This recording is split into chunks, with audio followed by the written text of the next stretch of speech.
En Exitosa presentamos Hablemos Claro. No importan los políticos, profesor Castillo, olvídese de ellos. Gobierna en función de los ciudadanos y del interés de la gente. Conéctese con la gente y dentro de la gente están los profesionales, los técnicos, los especialistas que pueden ayudarlo a usted a hacer realidad esa promesa de que este país va a cambiar.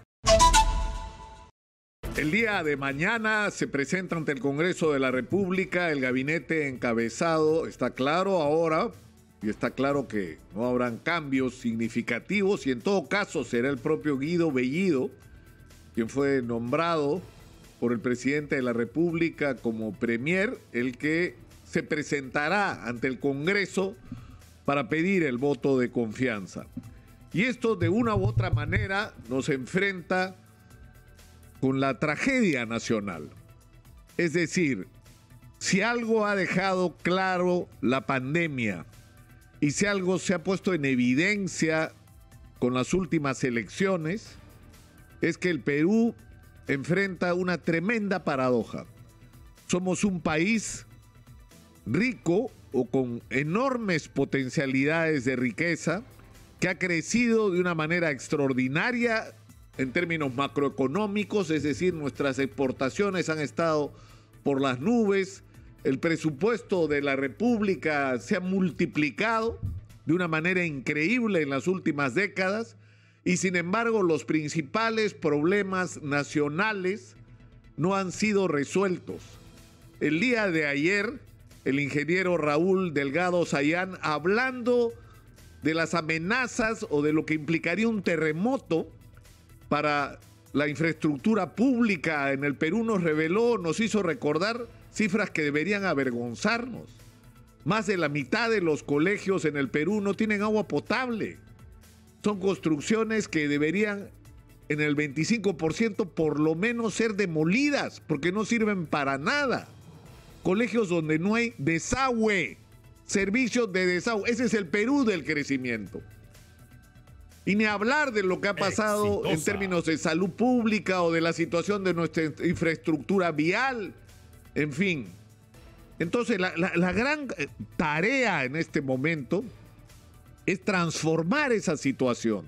Es decir, es permitir que esa enorme riqueza que se está generando sirva para resolver y transformar la vida de los peruanos. Y esto no ha ocurrido en las últimas décadas, porque con honrosas excepciones, la gestión pública ha sido simplemente desastrosa. Y se mide por los resultados, no por los discursos, porque de discursos ya tuvimos un montón. Es decir, por los resultados. O sea, el Perú se ha gestionado en favor de intereses de quienes apoyaron las campañas electorales, en función de los intereses de los grandes beneficiarios que han sido muy pocos del crecimiento de nuestro país.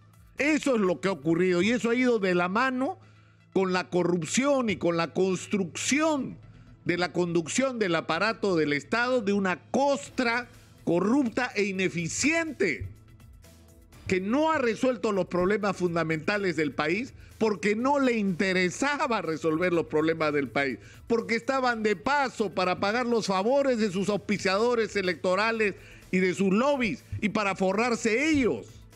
Para eso estaban en el gobierno y tenían el tiempo poco que significa mantenerse en el gobierno para hacerlo. Y por eso llegaron con un país que estaba mal y normalmente entregaron un país peor. En términos reales, no en términos de las cifras macroeconómicas, en términos de la vida real y cotidiana del ciudadano, en términos del progreso de la sociedad. Entonces, el gran reto que tiene el profesor Pedro Castillo, que ni él ni nadie se tiene que engañar. La gente no votó por Pedro Castillo por la ideología de Perú Libre, el marxismo-leninismo. Esas son tonterías.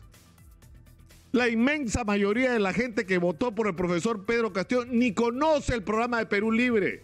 Votó por este símbolo que es un profesor rural que dirigió una huelga a la que trataron muy mal los medios de comunicación y el gobierno, huelga que fue terruqueada y que lo único que hacía era poner sobre la mesa la crisis de la salud, de la educación pública, en el Perú, y que produjo una enorme decepción en los maestros, en la clase política, Y por eso el mensaje del profesor Castillo, que fue poderoso pese a la contracampaña brutal que sufrió, era muy simple. El Perú tiene que cambiar.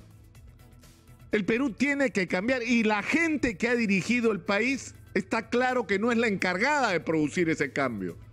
Es un mensaje de cambio y de renovación el que contiene la victoria electoral del profesor Pedro Castillo. Pero yo creo que en una circunstancia como esta, no solo la gente de la oposición y el país tiene que entender lo que tenemos al frente, sino el primero que tendría que entenderlo es el profesor Castillo. Tiene una enorme oportunidad en las manos, porque hay que cambiar las cosas en el Perú, pero por supuesto que hay que cambiarlas, pero hay que cambiarlas bien, hay que cambiarlas sin arruinar lo que hay que defender de lo que se ha hecho hasta hoy, lo que hay que rescatar, las cosas buenas. Nos hemos insertado en la economía mundial. Hay un boom de la agricultura de exportación a la que deberían incorporarse todos los micro y pequeños productores. Hay que buscar nuevos productos. Hay que desarrollar el turismo de manera extensiva, pero para eso necesitamos invertir dinero en educación, en infraestructura vial, en un sistema de salud público adecuada, que la gente no tenga que viajar a Lima para curarse casi de cualquier cosa. Pero para producir esos cambios necesitamos poner en el aparato del Estado a las personas adecuadas. ¿Tiene cuadros la izquierda? Sí, tiene cuadros. ¿Tiene gente capaz? Sí, pero no lo suficiente, pues. Y hay algunos rubros en que la gente de izquierda no tiene gente calificada. ¿Y qué significa? Que hay que reclutar gente de la derecha, de repente. Pero yo les aseguro una cosa, la inmensa mayoría de gente en el Perú, de técnicos, de especialistas, de gente que conoce su sector y que sabe lo que hay que hacer y sobre todo que es decente, no tiene filiación política. Es gente independiente, gente que estaría dispuesta a servir a su país si la convocan. Y ese era el reto que tenía el profesor Castillo. Y no solo el reto, la oportunidad. La oportunidad de decir: vamos a cambiar el Perú, todos los que quieran cambiarlo, vengan. Las puertas están abiertas, ayúdenme a cambiar el país, ayúdenme a transformarlo.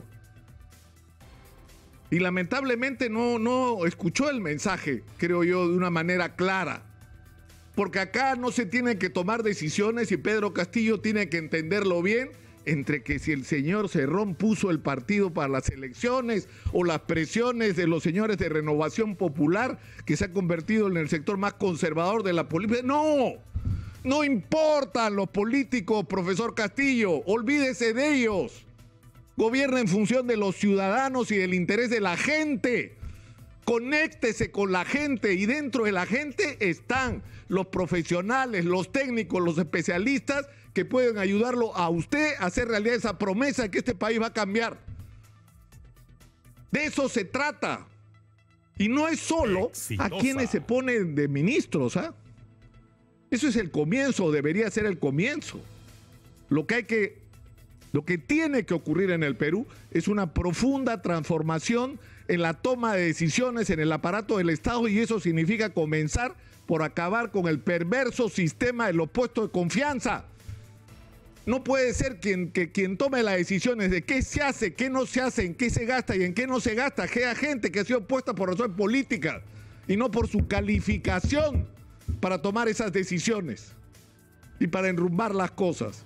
Es necesario de producir un enorme cambio en la gestión. Necesitamos un aparato del Estado eficiente, presidente Castillo, porque si no, la promesa del cambio van a ser palabras y nada más que palabras una vez más. Y la decepción de la sociedad peruana va a ser enorme. Y yo no sé si la capacidad de decepcionarnos de los peruanos no llegó ya a su límite. Hablemos claro.